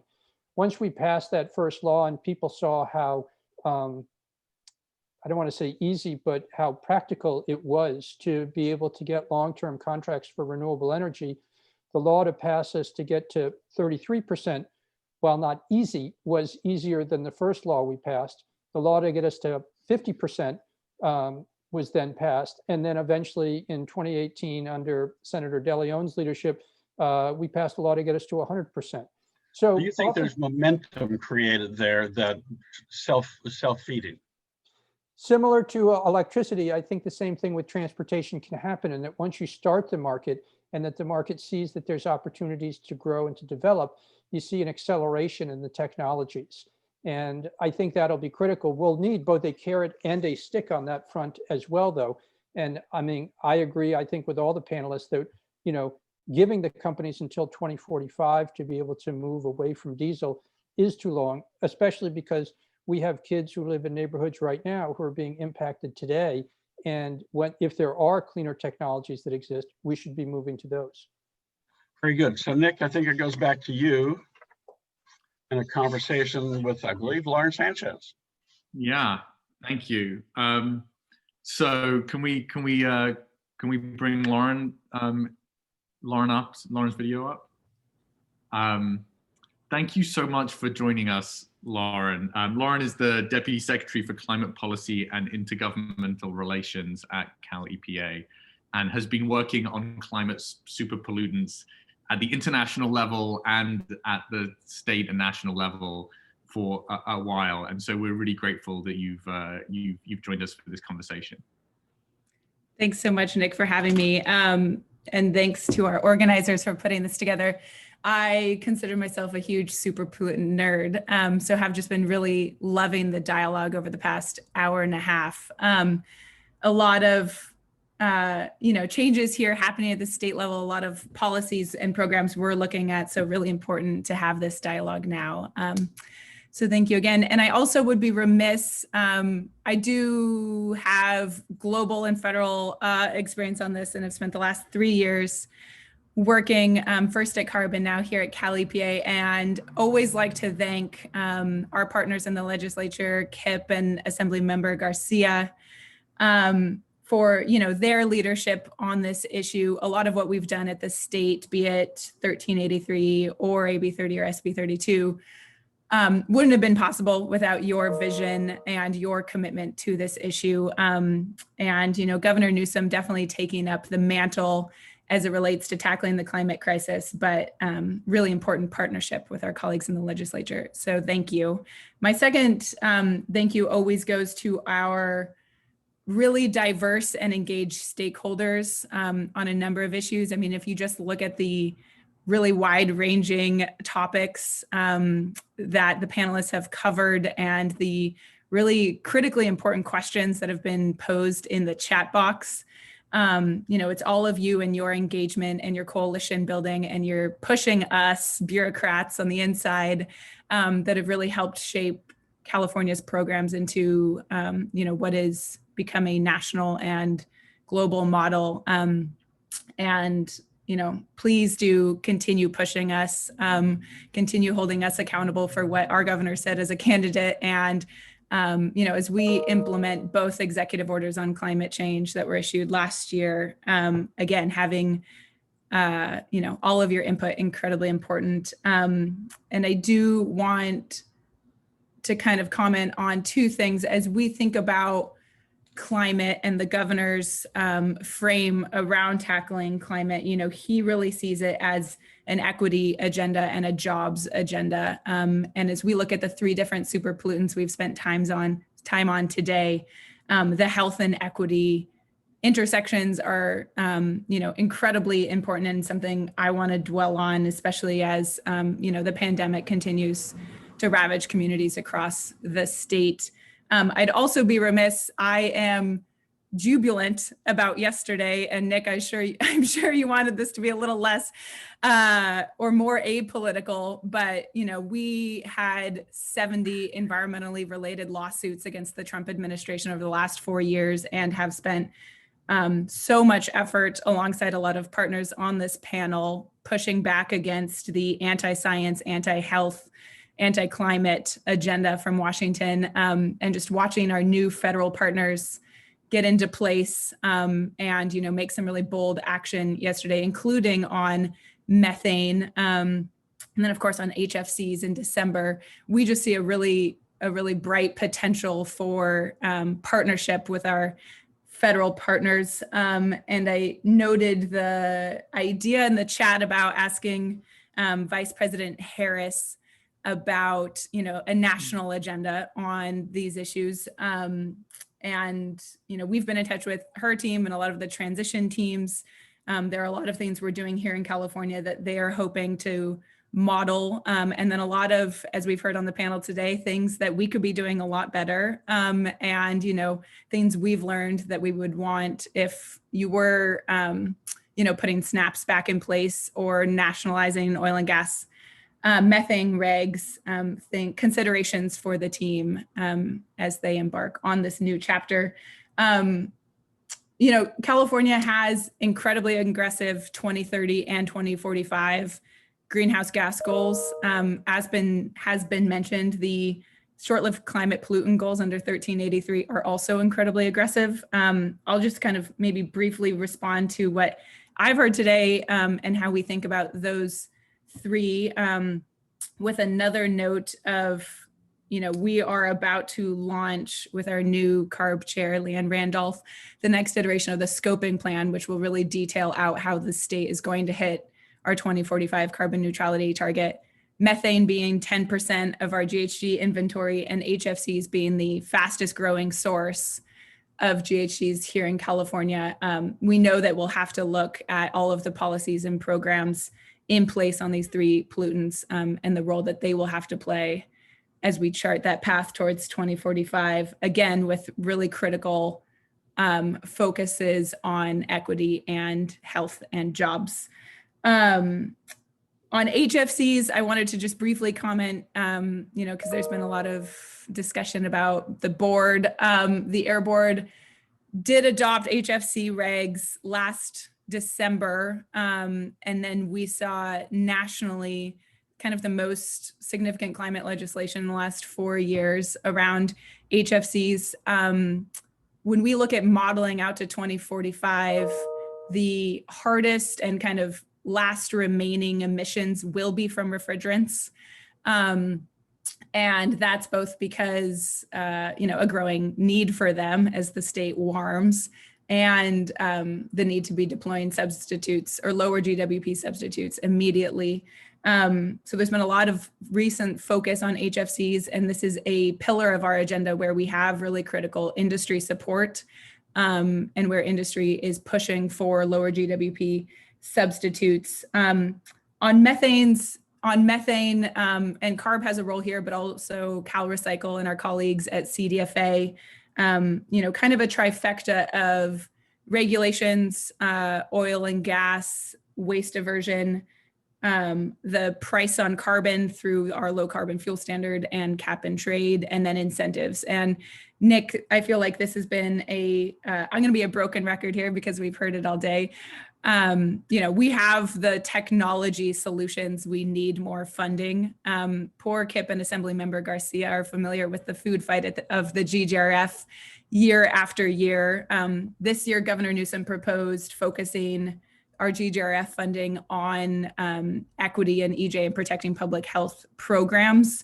But if we had an extra $3 billion or $10 billion, incentive funding to tackle methane and HFC emissions would be incredibly important. Black carbon, and Julie, I really welcomed your criticisms, or rather constructive thoughts on the governor's executive order. We always like to point out, and the light duty vehicle side of the governor's executive order was about sales. And we obviously have a variety of regs and incentives in place to try to turn over the 30 million vehicles on California's roads that are polluting today. But the heavy duty side, is even a heavier lift. We of course have the Advanced Clean Truck reg that was adopted last year, now working on the Advanced Clean Fleet reg. When I think about climate and equity, it's our heavy duty transportation sector that, we need to be spending a disproportionate amount of time on because it disproportionately burdens our disadvantaged communities. So the governor did propose $315 million to our heavy duty incentive programs. That 2045 goal that Julia mentioned is for, instead of sales like we did for light duty, is all trucks on the road. So turning over, noting what we've seen in the chat on where the technology is and where we are on charging infrastructure. This will continue to be a huge focus for us over the course of the year and the coming years. On black carbon, the diesel engines on our roads right now are 99% cleaner than what was manufactured in 1990, but we know they're not cleaner enough. And, the innovative solutions that California has always kind of brought to the market need to reach that next level if we are going to accelerate our path to carbon neutrality and make sure that we're lifting up frontline communities and making sure that we're creating manufacturing jobs and charging infrastructure jobs here in the state. You probably all saw, and I apologize if this was already mentioned, the Stanford study that recently pointed out that PM pollution has doubled here in the West because of wildfires, and California already suffering from some of the worst air quality in the world. Incredibly troubling for those of us that work on protecting public health and the environment. And Sydney really welcomed your comments on kind of needing more investments in nature now, which is why the governor proposed $1 billion wildfire and forest resilience package again in the budget. So we will look forward to working with our colleagues in the legislature to make sure those investments in our kind of natural tools and natural solutions are also meeting the moment. Nick, I'll pause there. I'm really looking forward to continued discussion, but I hope the message you all hear from me is how much we appreciate a dialogue with all of you. And 2021, very much a new frontier with new partners, literally all around the world and in communities around the state, and a renewed focus on this agenda item. And then again, through our scoping plan, a mandate to figure out the role that our regs and programs and incentives play in meeting our climate targets. So thanks again for having me.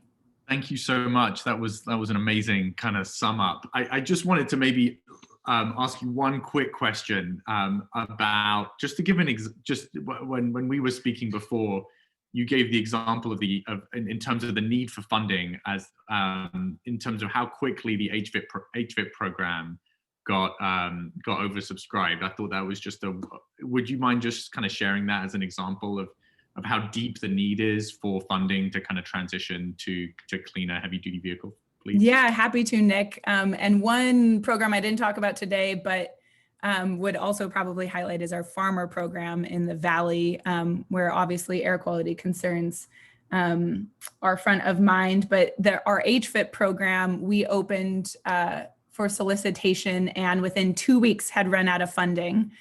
So we were really excited that the governor proposed refilling that program with $315 million, again, from the Greenhouse Gas Reduction Fund.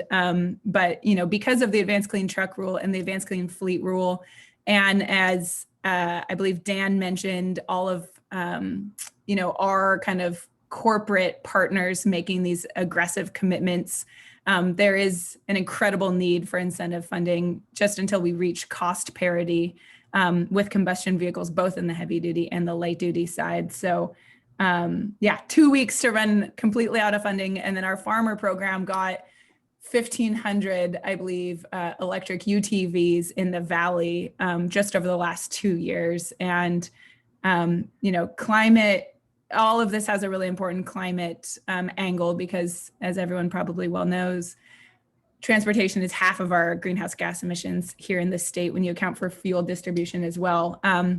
But as so many panelists have pointed out, and critically important for air and toxic air contaminants, our criteria, pollutants and SIP goals, mandates rather, and also just, everything we want to focus on in terms of equity and environmental justice in the coming years.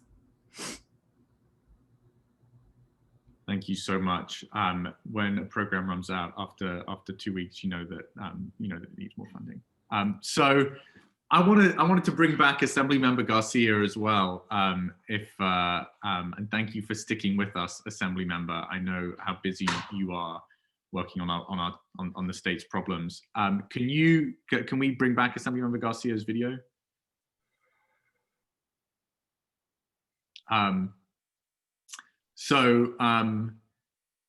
While we're doing that, I'm going to, maybe I can kind of open it up to other panelists as well for questions. And I'd be really interested in how in people's perspectives now that they've kind of listened to this conversation about how we can elevate the urgency of dealing with kind of short-lived climate super pollutants, and how we can kind of build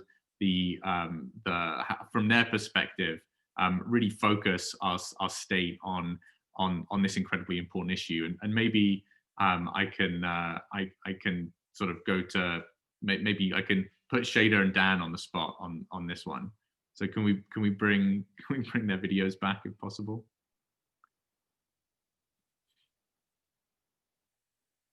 Go ahead, Dan. I don't know if you can see me. I would defer to Shada to go first. Yeah, okay, Shada. Hi, sorry, could you quickly repeat that question, Nick?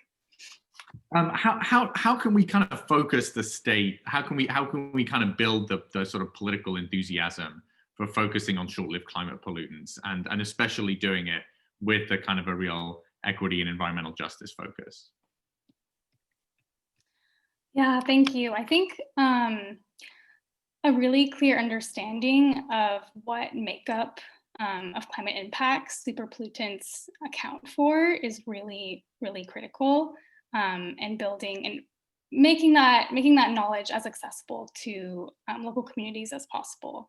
A lot of the information out there is in English. It's in jargon. It lives in different places, and it's just simply not accessible. And I think that's the first barrier to there being more momentum on a lot of these issues.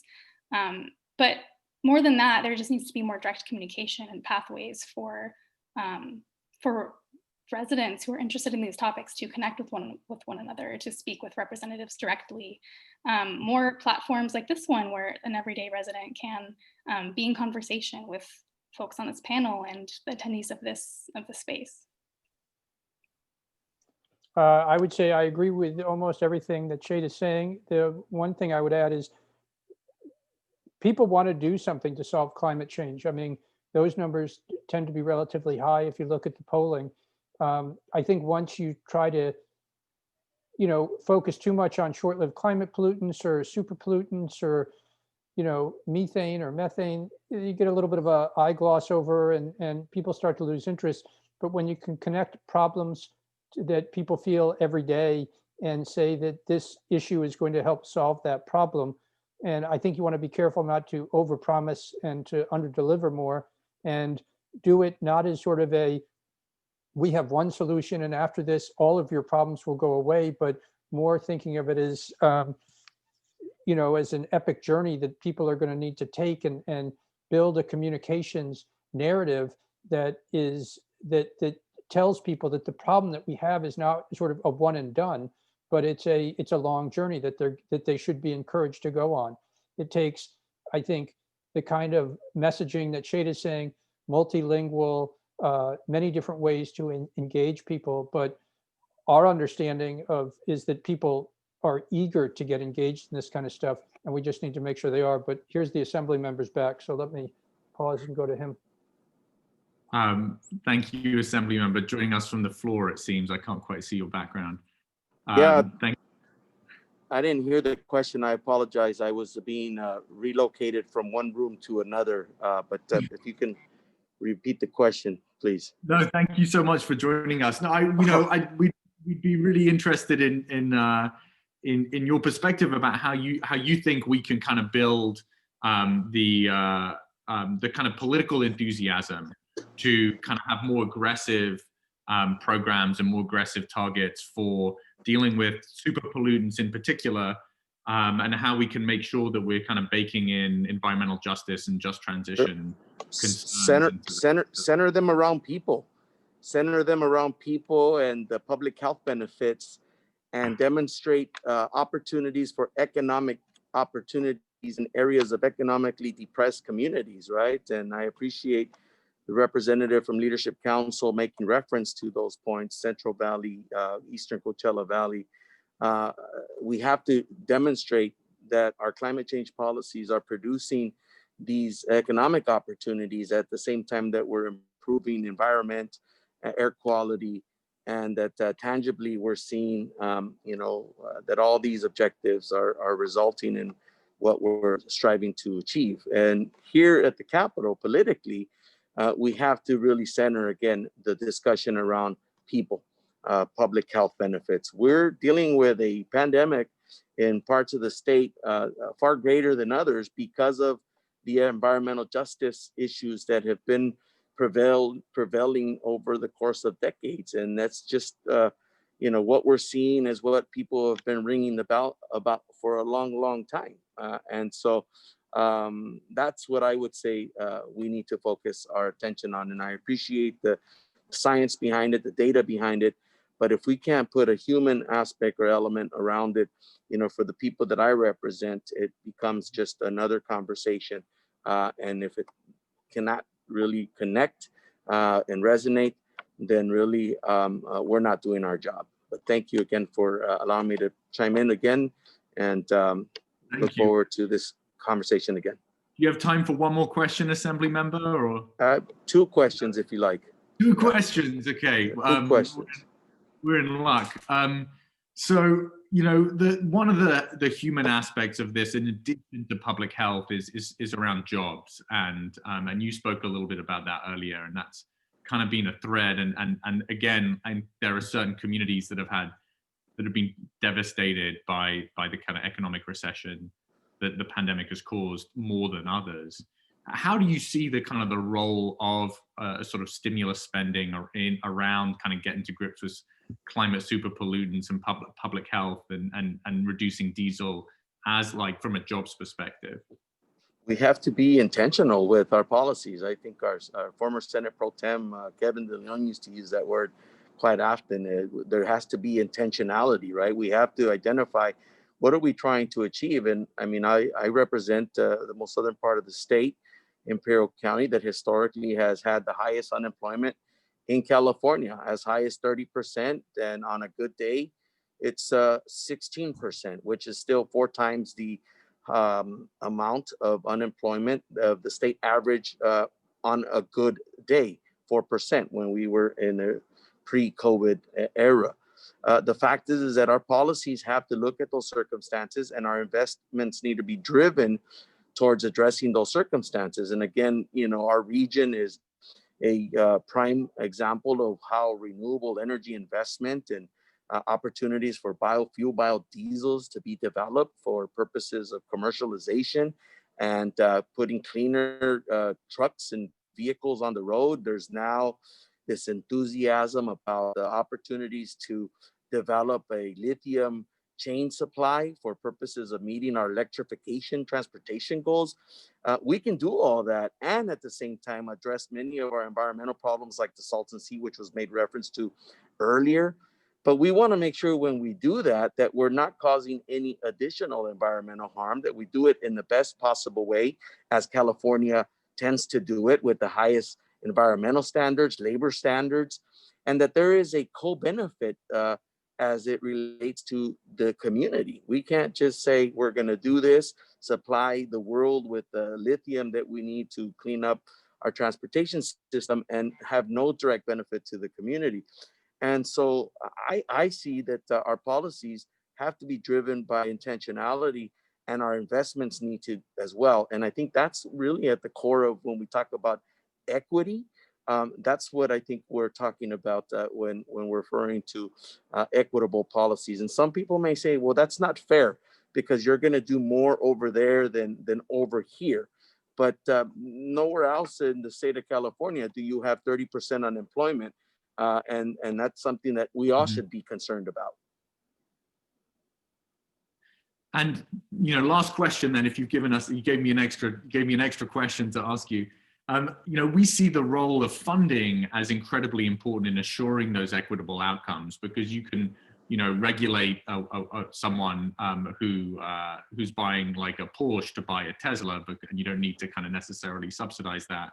But in low resource communities with small businesses, with low resource households, you can't regulate your way alone into kind of equitable outcomes.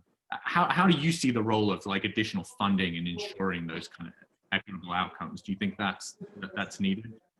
Well, look, we have to keep in mind that in parts of the state, right, not everyone is going to be driving a Tesla. And not everyone is in a place where, without the subsidies, solar panels on the rooftop would be attainable. So these programs are significantly important. And once again, we have to be very specific and intentional when it comes to addressing a population of low and very low income residents of the state to be able to also achieve and obtain these types of subsidies to help us meet these goals and objectives. I represent an area that gets up to 128 degrees in hot weather, right? And so we have to, without a doubt, ensure that affordability when it comes to energy costs right, is something that we keep in mind when we're passing all these policies, and that programs are put in place to ensure that a farm worker who lives in Mecca, California, making $15 an hour can afford to pay their utility bill, right? And so we have to ensure that we're making investments in these programs. And I think we've done so, but there's a lot more that we can do. And so I'm a big proponent of much of the work that Dan has done in partnership with other folks up and down the state, where we're making sure that everyone, right, that our climate change policies are democratized, right? That everyone has access to the goals and objectives of the programs that we have, including the idea of, low and very low income families at some point soon, helping us meet our electrification transportation goals and driving, vehicles that are cleaner to and from in their communities. So thank you for the question. Thank you very much for that perspective. That is really central to what we're doing here. And, we're really appreciative of your leadership and of you spending the time with us here today. And so thank you very, very much. Thank you for the invite. I wanted to kind of ping it back for maybe two more questions to the other panelists. Julia and Kobe, here in the Bay Area, a number of local governments have signed up to the Diesel Free by 33 pledge to try and eliminate diesel use by 2033. That's obviously difficult just doing it on the natural. How do you see that as like something that's attainable if we could sort of generate a significant additional source of funding to help with that transition? Julia, you got your mic on first, so why don't you pick it up? Okay. It's absolutely attainable. We could be off diesel by 2030 if we were serious about it. And it will take a lot of funding. It will also take some regulation. But I know one of the speakers and in the chat, there's been a lot of talk about zero emission vehicles, and we strongly support zero emission vehicles. But no one working for the Air Board or the Energy Commission believes that we're going to have 18-wheelers that can carry a full payload across the Sierras or up and down the state that are zero tailpipe emission between now and 2030. And I think that's reflected in the governor's executive order. There's a reason that he set the date for medium and heavy duty vehicles so far out. It's because it's not realistic that we will have commercially viable zero tailpipe emission alternatives available in the next decade. But we do have near zero emission vehicles that are commercially available and operating right now in fleets in California. And so this is a classic case of we shouldn't wait for the perfect, which might not be available for another generation or more, when we have something that is 90% cleaner at the tailpipe, equally low emission on a life cycle basis as zero tailpipe emission electric and fuel cell vehicles. So yes, it is absolutely achievable well before 2033, but we need to get going now and not wait 25 years for technologies still to be invented and perfected. There's not a lot I can add to that. I would just say that I'm incredibly passionate about electrification of vehicles. Over a decade ago, I actually converted my own personal vehicle to electric because I saw the industry was not moving fast enough. But we have to do what we can with current technology. And there's been a lot of discussion about anaerobic digesters. In Europe, there are 300 facilities operating. They have been for decades. They're very tried and have very low impacts on the communities. These are very sustainable infrastructure with low emissions, and it's a great way for us to transition to ultimately other opportunities. When you're diverting organic waste, and particularly food waste, which is a big producer of methane in landfills today, you're producing this renewable natural gas that you can easily use in a fuel cell. You can use it as a transportation fuel. You can put it into the current pipeline that we have today. You can strip hydrogen out of it. There's so many different opportunities. You can easily convert it into electricity in a number of different pathways. So it's a great way for us to immediately address short-lived climate pollutants, address other criteria pollutants, and move towards a much more sustainable future. And there's no reason why it needs to compete with electrification, which we We want to take in all approaches. We want to support all the approaches that we can immediately to get us to these very ambitious climate targets. Kobe, if I knew you were so handy, I would have invited you up to my house a long time ago. There's a lot of stuff that needs electrification up here. Thank you both for that perspective. We've got one more question. We're getting to the end to Sydney, and similarly on the wildfire side. You know, I think a lot of us, and especially those most impacted in rural communities and vulnerable communities, are kind of wondering, are we ever going to be able to really get to grips with wildfires, or is this something that we are going to have to live with? Give us some hope here. If we make the right investments, are we going to be able to kind of really sort of have a future that is not plagued by wildfires and their impact every wildfire season? Well, the good news, Nick, is that I'm an optimist at heart, and I just can't help myself. I do think that there's optimism. I do think, though, that optimism is tempered by the scale and pace of what we're doing, and we need to increase that. So, you know, first of all, at a minimum, we need to maintain and hopefully increase the state's funding commitment for forest health and fire risk reduction. So that's something to just focus on right in the beginning, like low-hanging fruit. Let's make sure we're investing what we need to.